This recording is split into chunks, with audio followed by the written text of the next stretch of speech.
मुझे तो वो लोग बहुत अच्छे लगे। सफिया बहुत तारीफ करी थी लड़के की, कह रही थी कि बहुत ही शरीफ और सुलझा हुआ लड़का है और माँ भी अच्छी है। वैसे लड़का क्या करता है? जॉब करता है। और कितना कमा लेता है वो? तुमसे तो ज्यादा कमा लेता होगा वो। सफिया बता रही थी कि अच्छी तनख्वाह है उसकी। और घर में अफराद कितने हैं? एक बहन है और उसकी भी शादी हो चुकी है। तुम इतने सवाल क्यों कर रहे हो?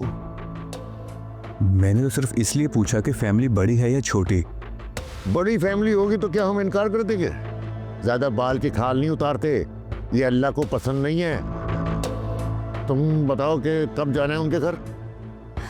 जैसे ही सफिया उनसे पूछकर बताएगी तो चले जाएंगे। अच्छा, वहां जाकर ज्यादा सवाल जवाब करने की जरूरत नहीं है, समझी? और अपने बेटे को भी समझा देना। आप साथ नहीं जाएंगे? मेरा क्या काम है वहां?